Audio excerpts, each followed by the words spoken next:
Well, after reviewing our favorite Halloween movie in the franchise, Halloween 3 Season of the Motherfucking Witch, we are here to continue our ranked and reviewed series of Halloween with Halloween 4 The Return of Michael Myers. Hit it!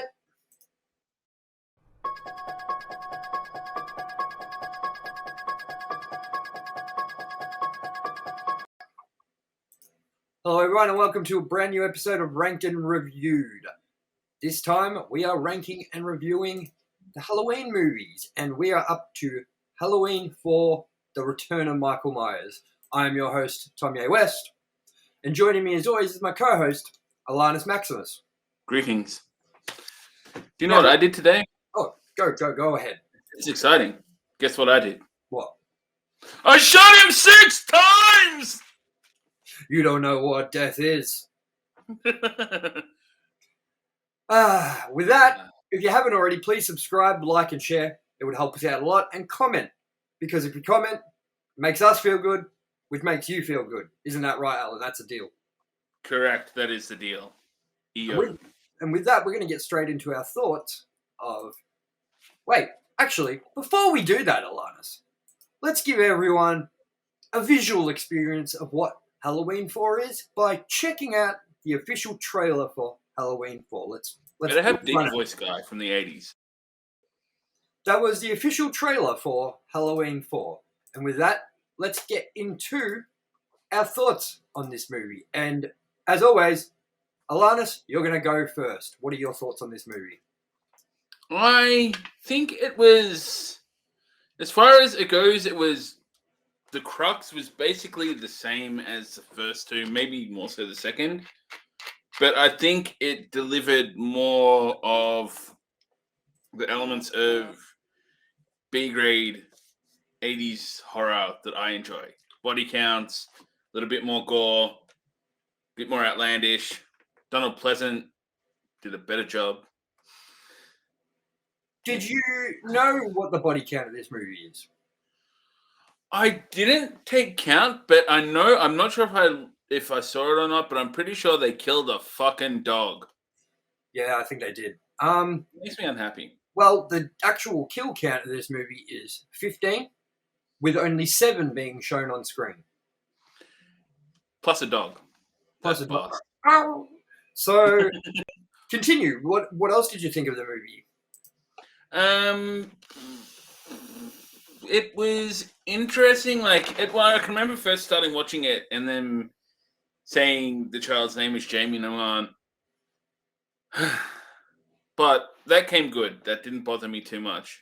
Her name was originally Britt. Yes. I liked it. In the end, I was kind of like, you know what? That's an alright homage. I don't mind. Yeah, obviously, for anyone watching that doesn't know what we're talking about, that name Jamie her name was changed from Britt to Jamie as a homage to Laurie Strode / Jamie Lee Curtis's character, who is also apparently the mother of Jamie in this movie. The way they explained it is that she died in a car accident many years before, and it's kind of weird because she even has photos of Jamie Lee Curtis in her little shoebox thing, along with a photo of her murderous uncle, Michael Myers. So that's a little weird. Did you notice that? That was a little bit weird? I didn't notice the photo of Michael Myers, but Whoa! Yeah. Did Michael Myers just come in and fucking kill you? I'm all good. Are you, though?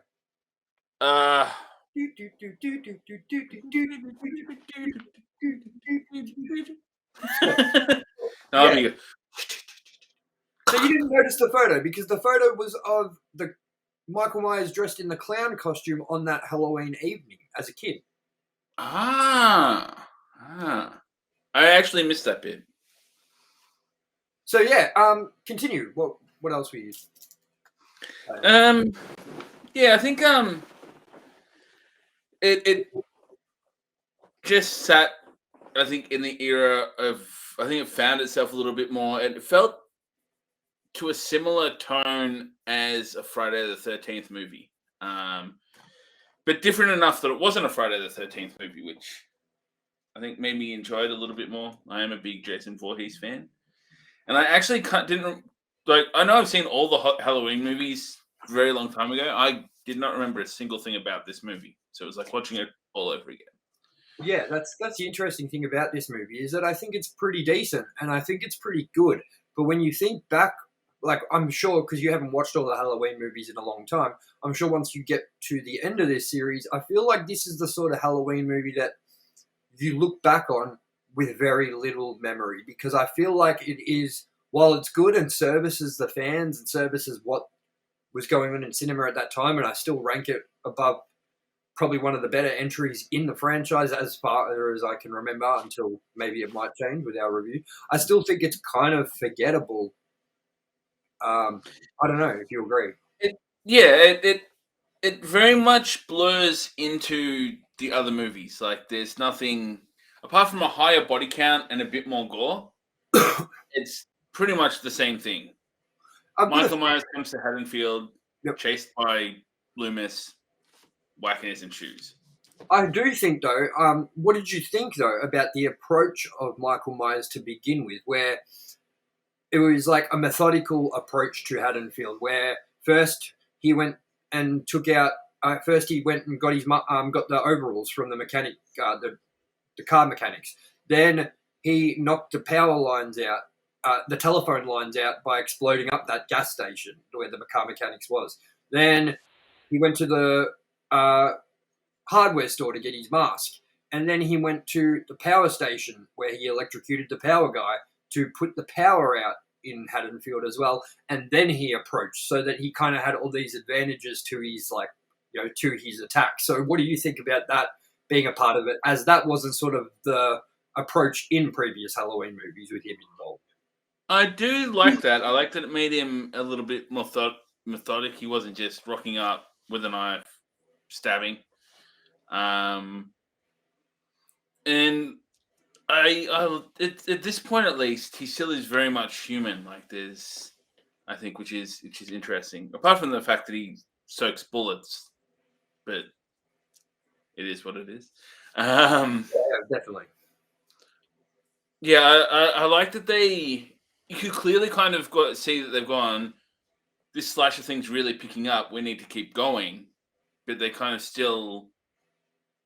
They didn't try to ride the coattails of what was riding their coattails, if you get what I mean. Like yeah, well, they always approach Halloween well. I feel like they did, and even in this movie, it's more gory, and yes, there's more of a body count, but it is less bloody and less gory and brutal than something like Friday the 13th, in my opinion.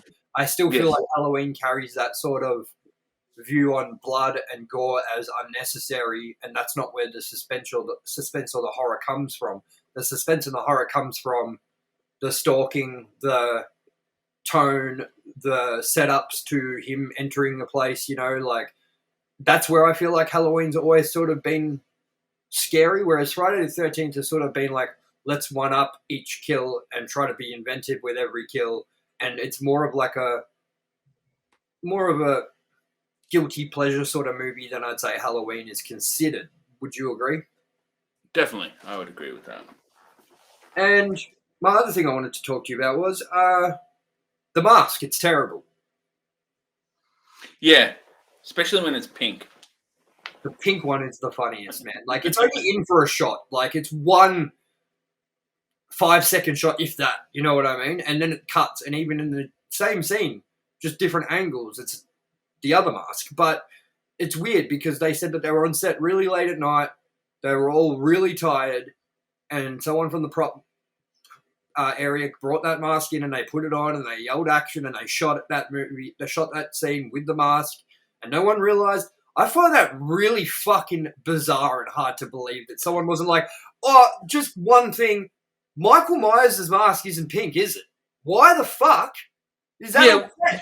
Like, why did this mask exist? Is what I want to know. Why did they bring this in? The guy who brought it in clearly. I think it was the latex until underneath it they hadn't spray painted the mask because they spray painted it with the white. And I think it was an unpainted mask that someone accidentally grabbed and put it on the actor. And I don't understand how no one was like, cut! Is that the lighting or do we have a pink mask? You know what I mean? So That's kind of baffling to me. But I'm just talking the mask in general. I feel like it's less features on it. Doesn't quite distinguish the facial features of the original Michael Myers mask from the first two. It kind of feels like more like a flat, like picture Joey Jordison's mask from Slipknot when Mm, he first started the band. When they first started the band back in the like old, a kabuki like mask. that's what it reminds me of more than it looks like a figure with no like there is an expression on Michael Myers' face, but it's very blank, it's very bland, but it still pronounces all the features of the face. And I feel like this is just like a straight kabuki looking mask nearly, and it looks ridiculous. And I don't think it's anything like that Michael Myers mask. The funny thing about the Michael Myers mask throughout these movies is no one's ever been able to recreate the mask to what it originally looked like in the original movie. As I said, the mask from number two was the same mask from number one, but it had been, I think, in a shoebox or something under Deborah Hill's bed, and she smoked heavily in the house, and the mask just sort of changed shape and color and sort of looked a little different, but it was the same mask. And no one's been able to recreate that mask. Obviously, it's either still with someone in the franchise from that long ago, or it's kind of withered away. I'm not sure what happened to the mask at the end, but everyone's had problems with making this mask look like the original mask again. And apparently, to the Halloween Rob Zombie ones, they made like multiple masks that everyone was just like, no, no, no. And they all pretty much look the same. Like it's always kind of looks the same, but never quite the original. So, yeah, I Wasn't did it? not. It was an inside out William Shatner mask or something, It wasn't was. it? It was a William Shatner mask that they turned inside out and painted, and that's it. And that's why the hair's all like that and shit. And I don't think they continued making that William Shatner mask the same, or it was that was a one-off time that they made it like that, so it was possible to do that with a mask. I don't know, but yeah, they've never been able to quite replicate that original Halloween look with the mask, which is really fucking baffling to me. How good would you feel if you were William Shatner though, and just knowing that your face inverted and painted is Michael Myers? Yeah, it is weird. Hey, That'd be a good feeling. apparently they were like, we need a mask, and they were like looking for masks everywhere. And while scouting for houses in Los Angeles or streets in Los Angeles, they were looking at the inside of people's houses and streets, and they've just found this. I think it was they found the William Shatner mask hanging on someone's bed frame or something like that. This is something I'm trying to remember from the books, but I can't really remember from the Taking Shape books. I can't remember if that's the case. No, no. Okay, sorry, I'm getting mixed up with Scream. Scream, they found the mask hanging on someone's bed, and they went and applied for it, and it was like K and B masks or something like that. With the Halloween one, they literally went to a Halloween store and were like, "Just we need a mask. It's kind of scary," and they bought all these different masks. And for some reason, the William Shatner mask was turned inside out. I don't know how, and they were like, "That's it." You know what I mean? So it's a weird kind of way because it was like this could have come out any way. This could have come out with any mask at the end of the day. I mean, he's referred to as the Shape in the script, not Michael Myers, not Killer. He's known as the Shape, and that could mean anything with a certain mask. You know, it could be black, it could be grey, it could be what. So it's interesting how everything kind of just turned out using a William Shatner mask, eh? Yeah, definitely, definitely. The other thing I wanted to say about this movie is I think the town and the setting feel really good. I think it feels like Haddonfield. It looks like Haddonfield.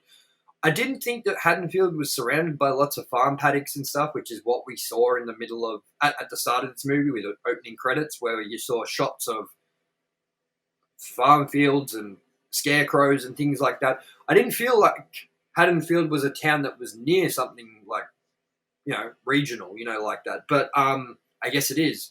I pictured Haddonfield to be more sort of like Middle America, just surrounded by more towns, maybe a forest, you know what I mean, but not farm fields. But anyway, it did feel really good, Haddonfield.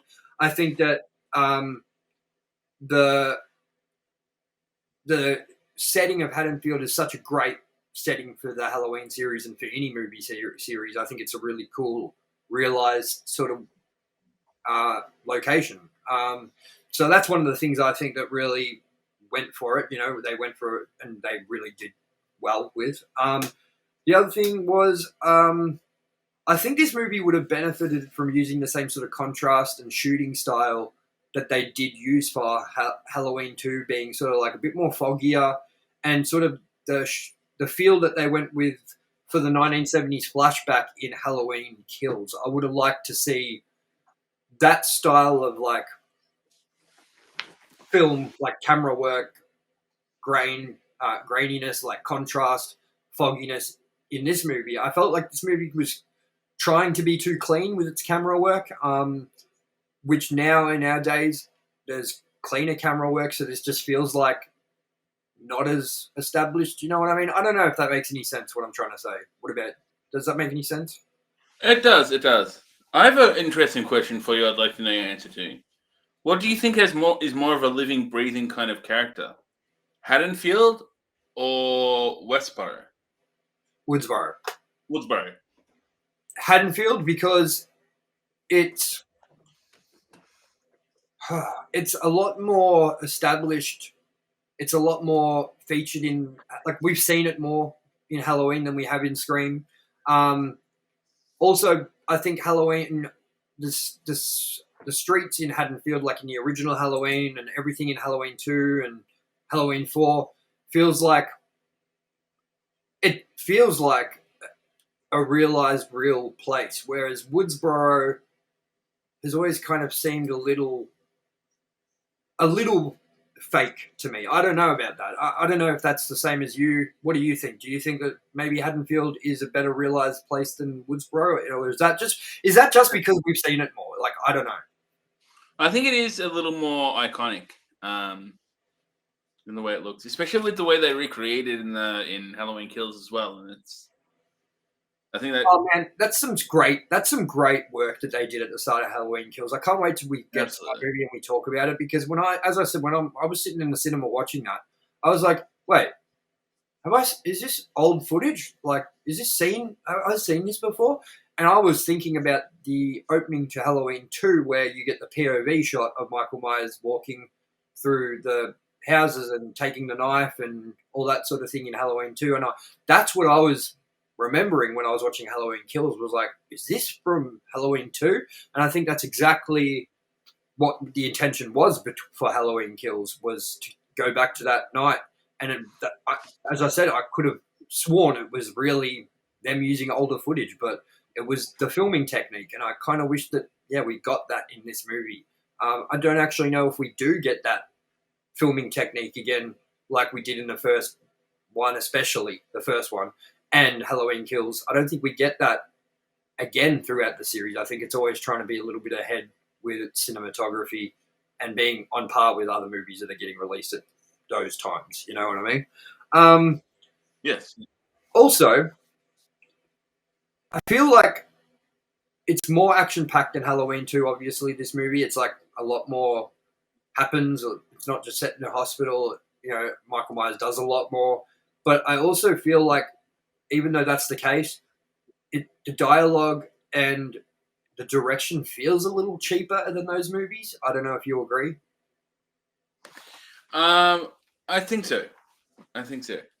Because, like, just for instance, there's that one line at the start where she's like, I promise if you're good, we'll go out for ice cream. And then the kid goes, double scoops? And then she goes, yes, double scoops. You know what I mean? Like, that's the sort of, like, cheesiness level in this movie. And that's what I mean is, in the first one, you never really got those cheesy lines, or they weren't at least delivered in a B grade sort of feel. You know what I mean? Now, does that make more sense, you know? Definitely. And I think that's one thing that I really liked about this movie as well, is the exactly that, the tackiness. But it wasn't over the top. It didn't make you go, no, definitely not. I do think that there were some silly things in it though. Like, for one thing, like, I don't understand how they can still sell the same mask that Michael Myers wears in that hardware store in the town where the murders took place. When there's those 4 dudes all wearing the masks and they're like, It's it's like, kind of tasteless that like this movie's like meant to be like 10 years like after the events, but like there's still people in Haddonfield that live there that are related to the people that got killed or injured. There's still people that were like in the movies that obviously living there, and it's obviously like a sore spot for people like in that town. 10 years later, that hardware store's still like, come get your fucking brutal serial killer mask. You know what I mean? Like, isn't that tasteless? Like, who the fuck goes in there and be like, I want to be that guy that killed everyone in my town 10 years ago? You know what I mean? Like, especially after that last guy got hit by a car when he is dressed up like him. yeah, Man. dude, that's what I was going to say, is the scene where there's like multiple Michael Myers in that, which you just brought up.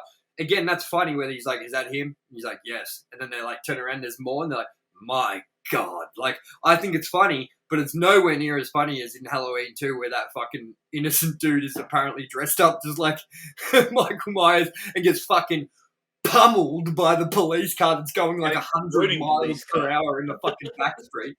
Makes no sense, man, but it's so funny. I also feel like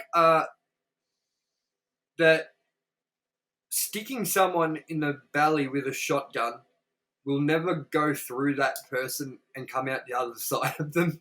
And it's really, that was the most unbelievable, silly part of the movie, was when he stuffed a shotgun barrel through someone's body. I think it stuck him to the wall, didn't it? Yeah, yeah. That's strength. That's got to be one pointy motherfucking shotgun. That's all I can say. Also, it's kind of cool that we got to see where Halloween Kills obviously got its sort of plot, where the town takes revenge on Michael Myers in this movie, because that's what exactly happens in this movie. Is the guys at the bar are like, let's go kill this guy, and go vigilante on everyone, go Batman on everyone, you know what I mean? And it's cool because Halloween Kills took that premise and did that, but I feel like even though it wasn't a solid thing in Halloween Kills, like, and it wasn't really the best direction they could have taken, I still feel like it was done better than with these hillbillies in this fucking movie, where they just shot some innocent dude in the like town square, and then they're just like, we'll get out of here. You know what I mean? Like, surely there's got to be someone held accountable for that, like, poor dude getting shot in the bushes, you know? Also, ALANNIS, how many alternate versions of this movie do you think were written? That is a good question. I would say, at a guess, 3. There's this and 3 other scripts. 4. So all up there were 4 versions. I can tell you exactly. Right now there is Halloween 4, the Etcherton draft, Halloween 4, the Kenny Medina draft, and Halloween 4, the Bitterman draft. And then there's this one, which is done by something McElroy. And the interesting thing was he wrote this movie in a very, very tight frame. He got the opportunity to start writing the first draft, but only weeks before there was going to be a writer's strike occurring, and he desperately wanted to finish this movie before the strike hit, because I don't know if you're aware, but when you're with a union, if they strike, whether you want to strike or not, you don't strike until the strike is over, you know? So his name's Ian McElroy. He wrote this script in like 2 weeks' time, like 2 drafts or something like that. And it was basically accepted by Mustafa Akkad, who now owned the majority of the rights to Halloween 4 and is like the head producer on the franchise. And it's just interesting that majority of what he wrote made it to screen, and very little was cut from what he wrote. So he basically did a really fantastic job with the script, and under a lot of pressure and immense like pressure and schedule conflicts with having a strike coming up, you know? So just something interesting to think about. And also, I've written down a lot of notes, that's all. 1 second. It's funny how they give the explanations of how, like, they're like, so why did he go to the gas station? Like, how did he know like that that's where he's going to get his overalls?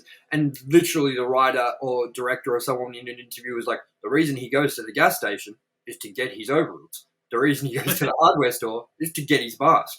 The reason he goes here and there is to knock out the telephone lines. And it's just like, yeah, we know, but how did you know what I mean? Like, we got that.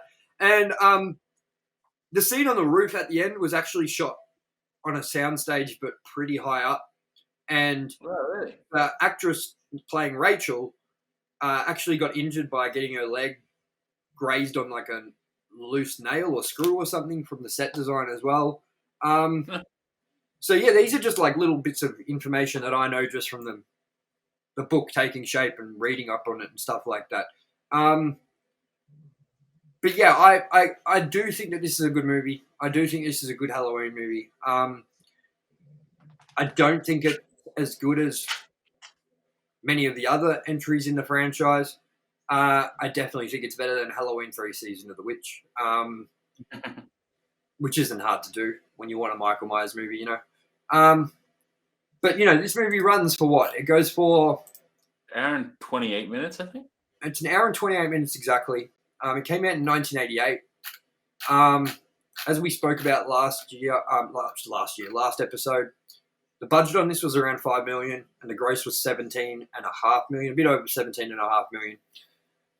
So it's very it was successful, but it wasn't as successful as Halloween 2 or Halloween 1, but it was more successful than Halloween 3. So it was kind of that them going, well, we know what we're going to do. We just need more Michael Myers. You know what I mean? So it's weird too because Mustafa Akkad's very, very protective of the Halloween franchise. He's actually passed away now. He passed away in a terrorist attack in Egypt in the mid-2000s, I believe. Oh, wow. With one of his children. And now his son, Malak Akkad, owns the rights or half the rights to Halloween and pretty much dictates what goes on with Halloween except for Blumhouse now.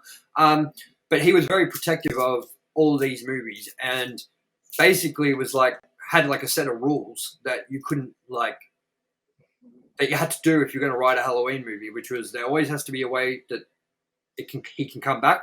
So you can't just like, there's no cutting off the head. There's no, like he needs to be able to come back. You know what I mean? And there's other things where it was like, no, not too much blood because at the start, Mustafa Akkad was kind of not into horror movies. So when they sort of showed him bloody scenes, he would be like, no thanks. I don't want to see blood. No, you know. And then when Friday the 13th came out, he was kind of like, more blood, because he just realized that that's kind of what people wanted. You know what I mean? Yeah. But the problem with Mustafa Akkad being so attached to this franchise and being so obsessed with this franchise and making sure there's always going to be another Halloween movie was the fact that after this movie, Halloween 5 was rushed into production and was released literally the year after, with very little script work, with very little shooting time. And I'm not going to ruin it for you because I know you haven't seen the Halloween movies in a long time, but this is something we're going to talk about in a minute.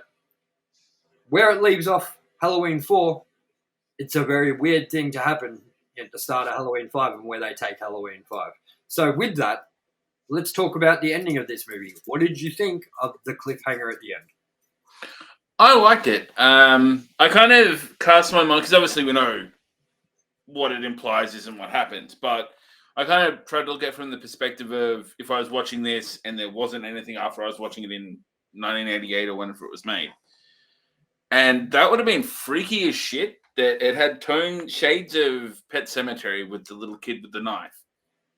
And if they were to keep going with that and have her as a killer, I'm not sure I'd dislike it. I think that would have been that would have been nightmare fuel if I saw that as a kid. Yeah. Well, that's the thing, man, is like I don't want to get into it too much because of our discussion on Halloween 5 next week, but I do want to like kind of touch on that, like this set up the series to go in a direction that was unique, different, and could have eventually seen Michael Myers and Jamie being in the same movie, working together, maybe not working together, maybe being against each other, wanting to kill each other as well. There were so many options that they could have explored with this ending. And I just think it's such a shame that in Halloween 5, they didn't use this ending to their advantage. Because as much as people want Michael Myers and stuff for a card's like, no, we want Michael Myers, it would have been okay for us, I think, to have a movie setting up Jamie and Michael Myers together to build a foundation off and continue the franchise in that way. Whether Jamie lasted more than 1 or 2 movies doesn't really matter, 3 movies even, or goes away for a while and Michael Myers is back on his own or she's on her own and then they join again back in the future with another few movies. Like, there were so many options they could have taken, but with Halloween 5 as a spoiler kind of thing for the starting, they don't continue that plot line whatsoever. They have a bad explanation of why she did it. And basically, the mum's still alive. So she didn't even end up killing her mum. There's some very weird choices in the next one. I can't wait to talk about it with you because I'm not looking forward to the next one. The next 2, for me, are ones that I'm just like dreading. Not as much as Season of the Witch, but I'm fucking not looking forward to watching The Curse of Michael Myers. Sorry, The Revenge of Michael Myers, then The Curse of Michael Myers. Because we got a little shade of it in this movie, which was the fact that when Jamie touches Michael's hand, apparently some evil electric energy was transferred between Michael's hand and her, which is the reason why she attacked her foster mother in the bathroom at the end of this movie, and we're left on the cliffhanger of her apparently killing her mum. So, like, we kind of touched on the supernatural element with Michael Myers in this movie, but not enough that it was like, oh, you know what I mean? And then we start getting into the next movies, which I know for a fact pretty much hinge on the supernatural factor of Michael Myers and bring in cults and things like that, and I'm just not looking forward to it, ALANNIS. I'm just not looking forward to it. So, with that, let's get into some trivia on this movie. Unless you got anything else you want to wrap up with. Anything else you want to say about it? I shot him 6 times! You don't know what death is. We should just keep repeating You're those chasing. Yeah. I swear that he says, like, I shot him 6 times, and it was, like, more or less than that. I think it was 5 or something like that. But whatever, he got it wrong, and we'll just let him get it wrong. Let's get into some trivia. I know I've already given up a few trivia things that I kind of know off the top of my head. But let's go into this anyway. Danielle Harris, who plays Jamie in the movie, ended up selling the clown costume she wore in this movie to a fan. Just so Danielle Harris wouldn't be scared, George P. Wilbur would often lift up his mask between takes to remind her that they were just making a movie and that he was not really going to hurt her. George P. Wilbur was the guy who played Michael Myers in this movie. That's one thing I wanted to quickly say about the performance of Michael Myers in this movie, is he walked too slow, walked too stiff, and did not have the same sort of sway and feel that Michael Myers moves with in previous movies. Like, did you feel the same about that? And did you think that it could have been done better? I do. His movement felt a bit more Jason-y, a bit more rigid kind of thing. Series creator John Carpenter wrote a treatment for this film that had a more ghostly psychological approach to the Michael Myers mythos. It concerned the town of Haddonfield and what effect the events of the first 2 films had on its citizens. This concept was later rejected by producers in favour of the typical slasher fare, at which point Carpenter left the film, making this the first series to have no participation from him whatsoever. Screw you guys, I'm giving him. Man, as I said, like, I think him and Deborah Hill sold their rights off not long after this movie or just before this movie came out. Here we go. Alan B. McElroy.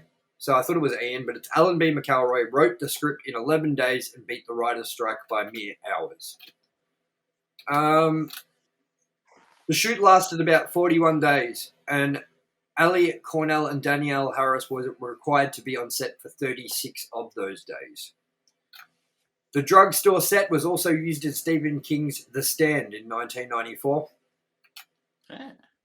The ambulance that transports Michael Myers was a prison bus in an earlier draft of the script. Michael escaping from a prison bus was later used 30 years later in Halloween 2018. The Vincent drugstore that Jamie goes to buy a costume from is seen 5 years later in The Sandlot Kids in 1993 when Smalls is on his way to the Sandlot for the first time. What a good movie, by the way. Sandlot Kids. The Beast. The film is the first time Michael Myers is credited with his name as opposed to being credited as the Shape. In 1988, this was the first year in which all three... Sorry, I'm going to start it again. 1988 was the first year in which all three of the top horror franchises, Halloween, Friday the 13th, and Nightmare on Elm Street, all released new films in the same year. Halloween for the Return of Michael Myers, Friday the 13th, Part 3, I believe that is. The New Blood? No. It would be Part 7, The New Blood, right? I think so. I have to look this up. Yeah, no, it's 7 because it's a V and 2. It's just Roman numerals. So V and 2 ones. VII 7. That's it, VII. I mean, my brain's not working tonight properly. I was like, yep, let's record a fucking podcast. Let's review Michael Myers, Halloween 4, Return of Michael Myers. And I was like, as soon as you jumped on, I was like, all right, let's start. Just, fucking hell. So yeah, this year it had 3 movies come out from all top Halloween horror franchises: Halloween for the Return of Michael Myers, Friday the 13th, Part 7, The New Blood, and A Nightmare on Elm Street for the Dream Master. Additionally, the first Child's Play was also released in 1988, as were Hellbound, Hellraiser 2, and Phantasm 2, all which would also become major horror franchises. We'll read 1 or 2 more, I guess. Michael obtains a new set of overalls from a gas station named Penny's on the way to Haddonfield. In the first 2 films, Michael wears a set of spruce green-coloured Big Mac overalls purchased from J.C. Penney. And 1 more. Michael doesn't acquire his trademark butcher knife until 1 hour, 9 minutes into the film, and he only kills 2 people with it. So, that is the trivia of this movie.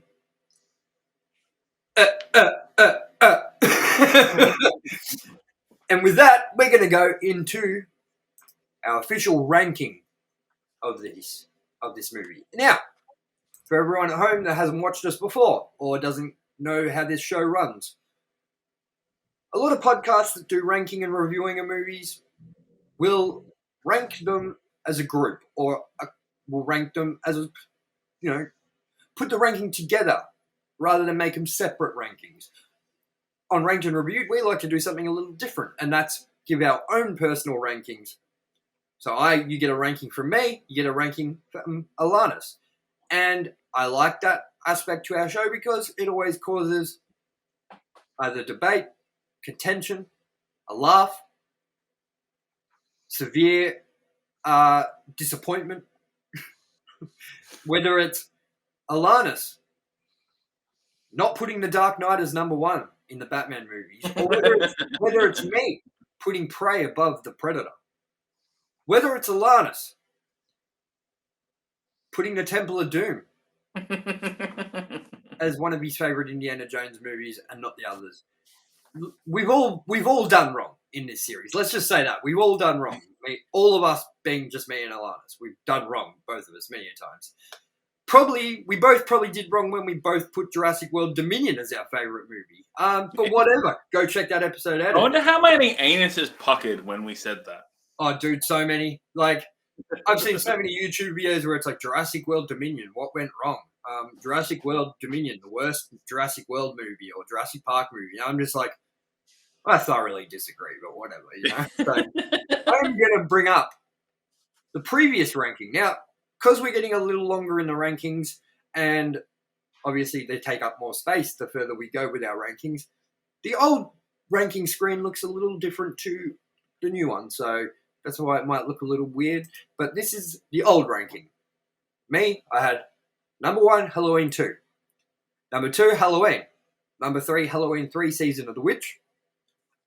ALANNIS had number 1, Halloween 2. 2, Halloween.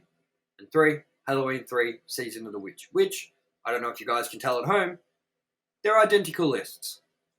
Now, it's time for a change. ALANNIS, here are the current rankings.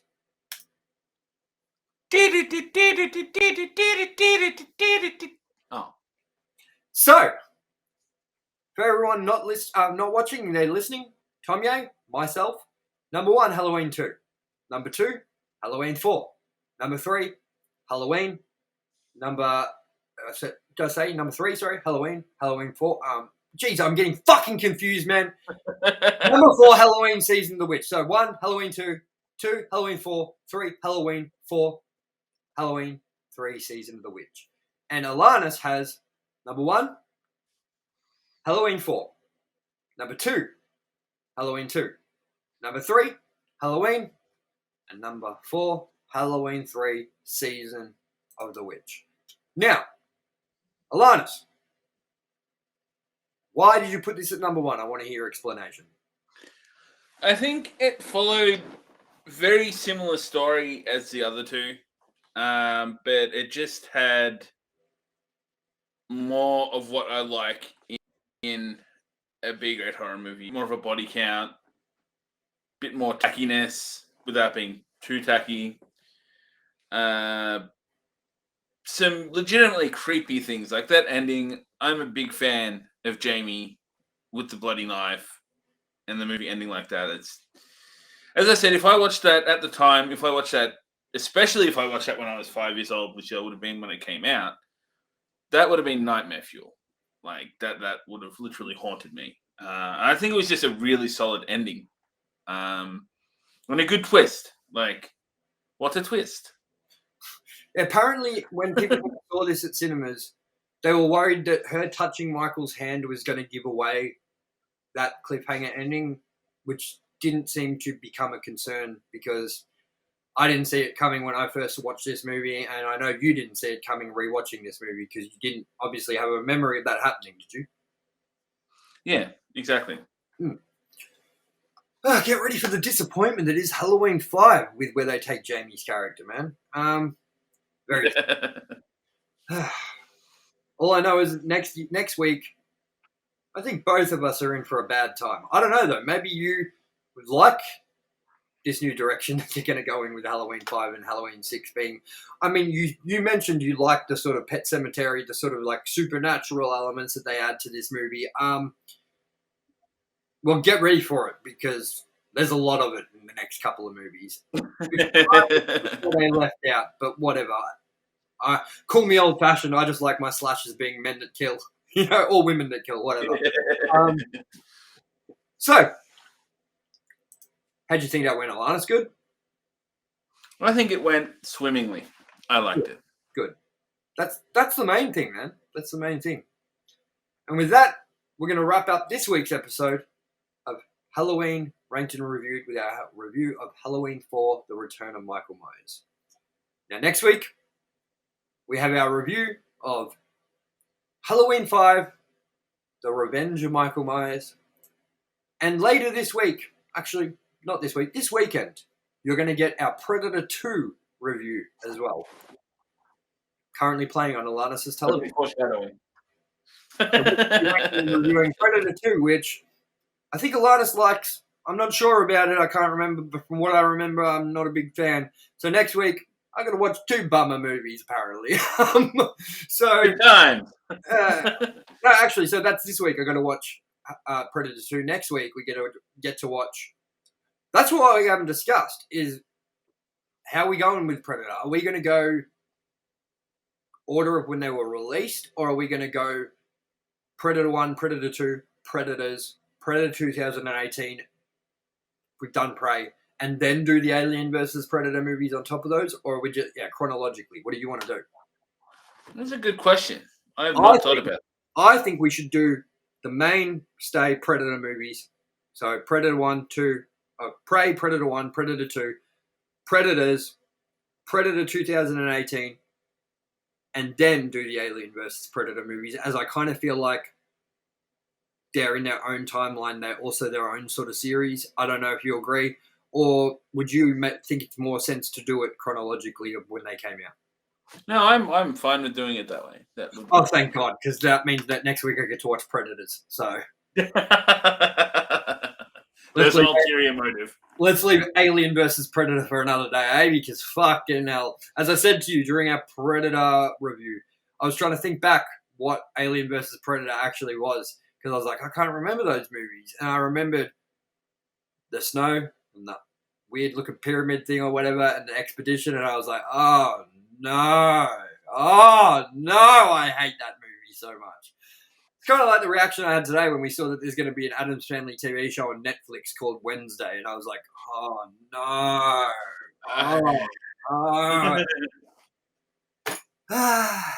Also, our episode of our new show just aired tonight, premiered tonight on YouTube, so go check it out. It is called Pop Vultures, and this is officially the episode number 1.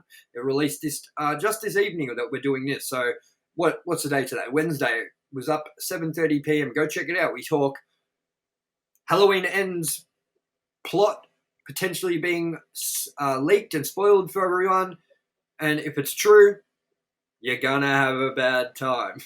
You know that line on South Park? If you pizza before your french fries, you're gonna have a bad time. So yeah, I'm not looking forward to finding out if that is the truth, but I'm also looking forward to Halloween Ends. Also, we talked about the future of the Predator franchise. We talked about The Flash and Ezra Miller and how he has spoken out recently with a statement. We talked the new South Park game, along with a bunch more THQ Nordic titles that have coming out that were announced at a THQ Nordic showcase. And we also talked the Disney video game showcase, which is happening in September. So there's a lot that we discussed in that episode. Go check it out now. People are going to probably be mad at me because I got really mad about the fact that Indiana Jones may be replaced by a woman. And as I said, nothing against women, nothing against lead roles with women. I just don't want my iconic franchise turned into something else. Just let Harrison Ford legacy continue on, even as he passes. The day that happens, which will be very sad. Let it be.